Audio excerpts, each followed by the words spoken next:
치과의 사당의 재병천입니다. 오늘은 교정과 임플란트를 동시에 진행한 케이스에 대해서 잠깐 설명을 드리겠습니다. 젊은 분들은 보통 임플란트만 하셔도 되고 교정만 하셔도 되는 케이스들이 있는데 50대, 60대가 넘어가면서부터는 잇몸이 망가지기 때문에 임플란트도 필요하지만은 동시에 치아 교정을 통해서 치아 배열을 가지런하게 해야 될 필요가 있는 경우들이 꽤 많습니다. 그래서 오늘은 임플란트와 치아 교정을 동시에 진행한 케이스에 대해서 설명을 좀 드리겠습니다.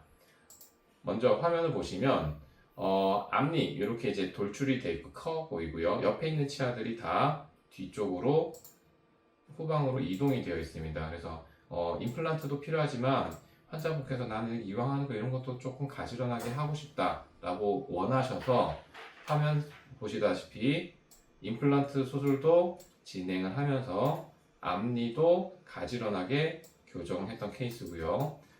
여기 위에서 아래처럼 교정이 진행되는 데는 기간이 약 한 8개월 정도 소요가 됐습니다. 그래서 생각보다 그렇게 오래 걸리지도 않으시고요. 이분은 사실 심한 케이스입니다. 난이도가 어려운 케이스라서 8개월 정도 소요가 됐고요. 대부분의 환자분들은 임플란트를 하면서 동시에 교정을 진행하시면은 한 5개월에서 6개월 정도 사이 임플란트 치료와 교정까지 같이 마무리하실 수가 있습니다. 그래서 이렇게 가지런하게 교정도 하면서 임플란트도 같이 진행했던 케이스에 대해서 잠깐 보여드렸고요. 또 다른 케이스 보시면 요 치아 하나가 안쪽으로 많이 들어가 있습니다. 앞니가 많이 틀어져 있는데 임플란트를 하시고 나서 환자분께서 나 요거 앞니 들어간 것도 조금 개선을 하고 싶은데 어떻게 안 되나요? 물어보셨어요. 예전에는 저희 병원 같은 경우에도 철사 붙여서 하는 브라켓 교정이라고 합니다. 철사 붙여서 하는 교정을 많이 했는데 저희 병원은 이제는 더 이상 브라켓 교정을 하진 않고 투명 교정 장치로만 진행을 하거든요. 그래서 연세가 어느 정도 있으시기 때문에 철사 붙이는 거를 좀 부담스러워 하시는 경우가 꽤 많으세요. 그런 경우에 임플란트도 이런 식으로 이제 임플란트 치료도 하시지만은 앞니가 이제 삐뚤 경우에 투명 교정 장치를 얇은 투명한 교정 장치를 끼고 있으면 저절로 이렇게 가지런하게 치아가 움직이게 됩니다. 그래서 이 환자분 같은 경우에는 한 6개월 정도 소요가 되신 겁니다. 앞선 케이스와 비슷하게 안쪽으로 들어가 있는 치아를 바깥쪽으로 끄집어내는 게 상당히 시간이 좀 오래 걸리는 난이도가 높은 치료인데 보시다시피 예쁘게 치아 배열도 잘 되고 동시에 임플란트 치료도 같이 마무리했던 케이스입니다. 이분 같은 경우에는 전체 교정에 해당하는 케이스입니다. 부분 교정이 아니라 전체 교정을 통해서 임플란트를 같이 진행했던 케이스인데요. 보시면 치아 사이, 앞니 사이 공간이 굉장히 넓습니다.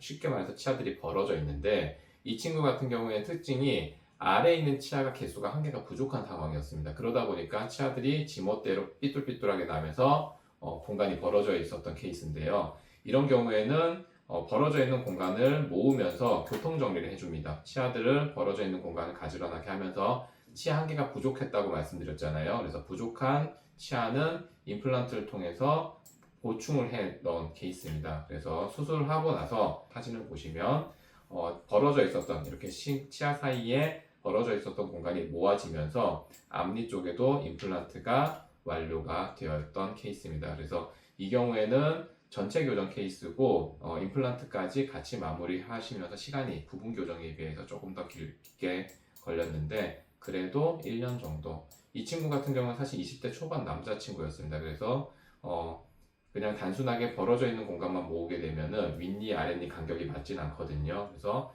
벌어져 있는 공간은 교통 정리를 해서 모을 건 모으고 벌릴 건 벌려서 임플란트를 하셔서 치아 개수를 보충을 했던 그런 케이스입니다. 또 하나 케이스는 이런 경우 굉장히 많습니다. 특히 60대, 50대, 60대 환자분들 굉장히 많이 오시는데요. 여기가 원래 치아가 이만한 치아가 하나가 있어야 되는 상황입니다. 근데 어금니가 여러 가지 이유에 의해서 대부분은 이제 충치가 심해서 어릴 때 이가 빠지거나 아니면 잇몸 질환이 심해서 이를 뺐는데 바로 치료를 하지 않고 시간이 지나면 이런 식으로 치아들이 똑바로 서 있어야 되는데 양쪽으로 쓰러지기 시작합니다. 그러면 공간이 부족하기 때문에 나중에 임플란트를 하고 싶어도 못하는 경우들이 흔히 발생합니다. 이런 경우에 보통 일반적인 치과를 가게 되면 여기 임플란트 못하니까 그냥 앞뒤에 있는 치아를 깎아가지고 쓰는 브릿지 치료합시다. 이렇게 말씀드리거든요. 브릿지 치료를 하시게 되면 치아를 이렇게 깎아가지고 강제로 깎아서 치아를 조그맣게 3개를 만들어 드리는데 모양도 부자연스럽고요. 저장력이 썩 좋지는 않습니다. 그렇기 때문에 저희 병원에서는 어떻게 가능하냐면 치아 사이 공간을 살살살살 벌릴 수가 있습니다. 이렇게 치아가 많이 쓰러져서 공간이 부족한 경우에 치아 사이 공간을 이렇게 조금씩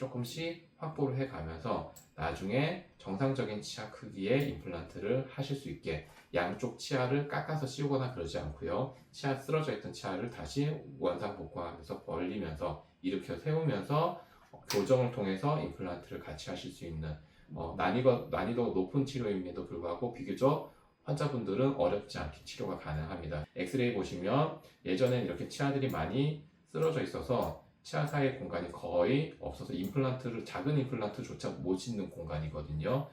이 환자 같은 경우에는 사랑니를 발치했습니다. 충치가 있어서 사랑니를 발치했고요. 사랑니를 무조건 발치하는 건 아니고 사랑니가 썩거나 문제가 있으면 사랑니를 발치하고 진행할 수도 있고요. 그다음에 사랑니가 깨끗하면 발치를 하지 않고 진행하실 수도 있습니다. 그래서 이 경우에는 사랑니를 발치하고 쓰러져 있던 치아를 이런 식으로 일으켜 세워서 보시면 치아 각도가 많이 차이 납니다. 그래서 똑바로 일으켜 세워서 이 사이에 임플란트 하나 딱 식립하고 마무리했던 케이스고, 앞뒤에 있는 치아를 깎거나 손대지 않고 임플란트 하나 할 수 있는 공간을 확보해서 진행했던 케이스입니다. 그래서 이런 식으로 부분 교정과 임플란트를 동시에 치료를 진행하시는 게 여러 가지 장점이 있습니다. 그래서 이런 치료도 가능하다라는 거를 여러분들께 한번 보여드리려고 오늘 방송을 진행했고요. 오늘 치과의사당의 재병천이었습니다. 감사합니다.